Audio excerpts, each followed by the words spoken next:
Assalamualaikum warahmatullahi wabarakatuh. Alhamdulillahilladzi an'amana binikmatil imani wal islam wa nusalli wa nusallim ala khairil anam sayyidina Muhammad wa ala alihi wa sahbihi ajmain. Asyhadu an la ilaha illallah wa asyhadu anna Muhammadan abduhu wa rasuluh la nabiyya ba'da. Rabbi shrah sadri wa yassir li amri wahlul 'uqdatam min lisani yafqahu qawli.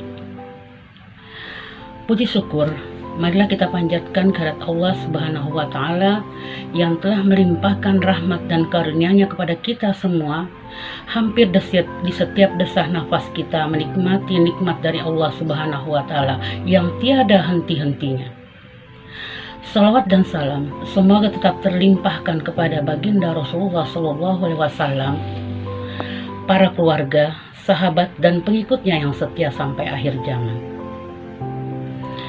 Anak-anakku sekalian, pada pertemuan kali ini kita akan membahas tentang hubungan dengan sesama manusia. Bagaimana adab yang baik, bagaimana akhlak yang baik, akhlakul mahmudah dalam berhubungan, dalam bergaul dengan sesama manusia. Dalam satu hadis katakan, akmalul mu'minina imanan ahsanuhum khuluqa. Mukmin yang paling sempurna imannya, ada yang paling bagus akhlaknya. Hadis riwayat Tirmidzi. Hablum minan nas. Yang kita bahas pada hari ini adalah hablum minan nas, hubungan dengan sesama manusia. Seperti apa hubungan dengan sesama manusia yang dianjurkan atau yang diajarkan dalam ajaran Islam? Tadi Bu Guru sudah bacakan hadisnya, bahwa sebaik atau sempurna orang yang beriman adalah orang yang paling baik akhlaknya. Baik akhlak terhadap manusia.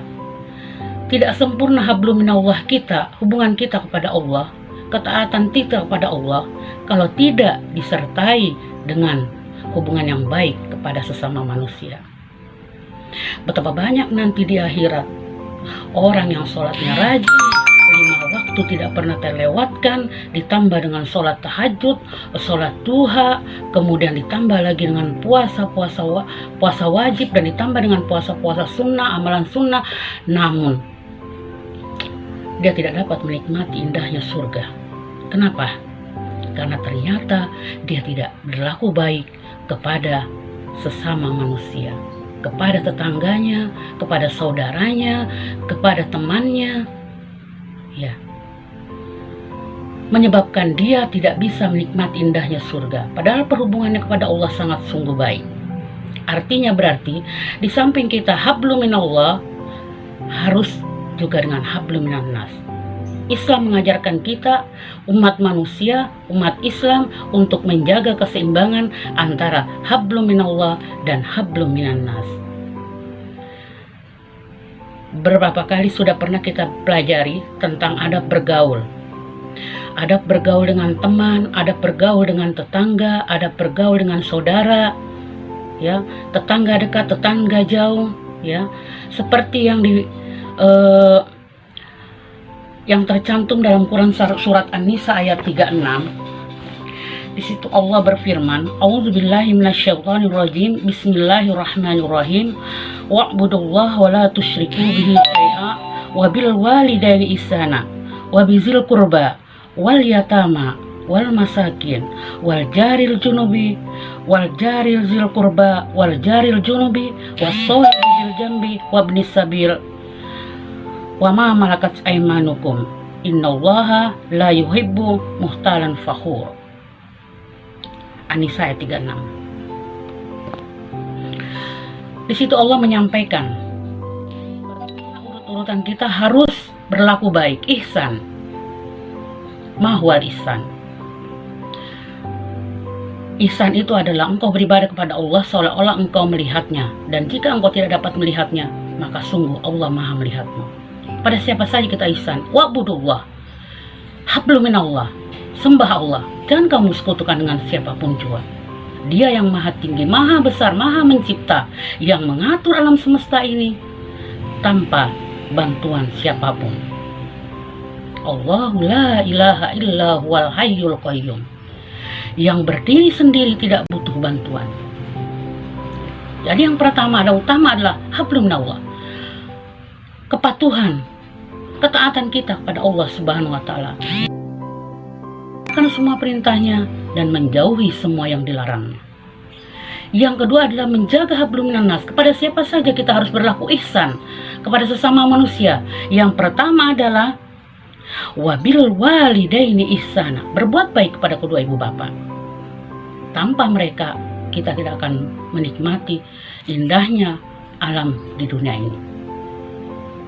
Tidak dapat menikmati nikmat-nikmat yang ada di dunia ini, karena perantaran ibu dan bapak kita lah kita ada di dunia ini. Maka berlakulah baik. Janganlah sekali-kali kamu mengatakan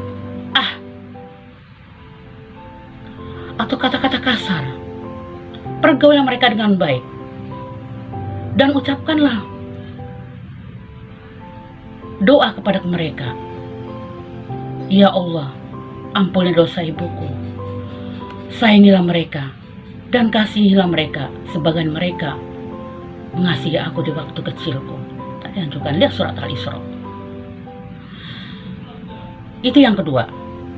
Yang ketiga adalah kita harus berlaku baik kepada karib kerabat, ya, kepada karib kerabat, pada keluarga kita, pada saudara kita.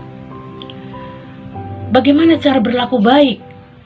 Jaga nama baik keluarga kita, pergaul dengan baik, jangan timbulkan permusuhan, berusaha besar silaturahmi dengan kakak, dengan adik, dengan saudara dekat,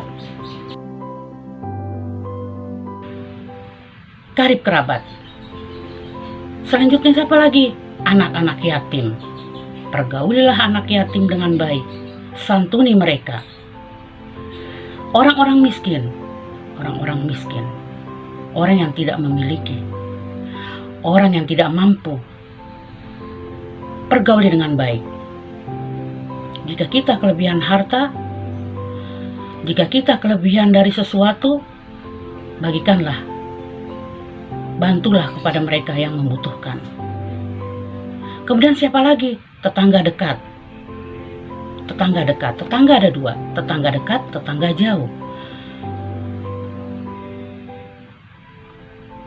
Apa kata jumhur? Yang dimaksud tetangga itu adalah 40 rumah dari depan kita, 40 rumah ada di belakang kita, 40 rumah samping kiri kita, 40 rumah di samping kanan kita.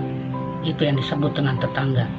Tetangga utamakan tetangga dekat, baru tetangga yang jauh.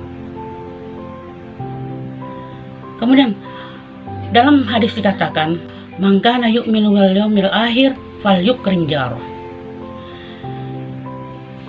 Jika kamu beriman pada Allah dan hari kiamat, maka muliakanlah tetanggamu.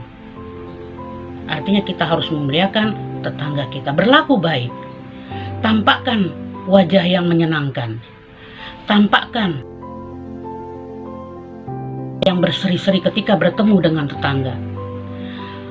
Buatlah dengan hal yang baik dengan tetangga, pergauli mereka dengan baik, jangan menimbulkan keresahan dan ketidaknyamanan.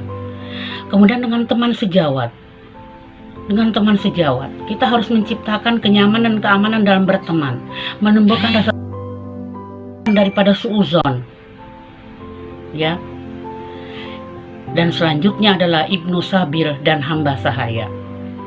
Itu adalah urut-urutan ihsan, berlaku baik kepada sesama, ya. Akmalul mu'minina imanan ahsanhum khuluqa. Mukmin yang paling sempurna imannya adalah yang paling bagus akhlaknya. Dalam hadis lain dikatakan yang artinya adalah sebaik-baik teman di sisi Allah adalah yang paling baik kepada teman-temannya, dan sebaik-baik tetangga di sisi Allah adalah yang paling baik kepada tetangganya.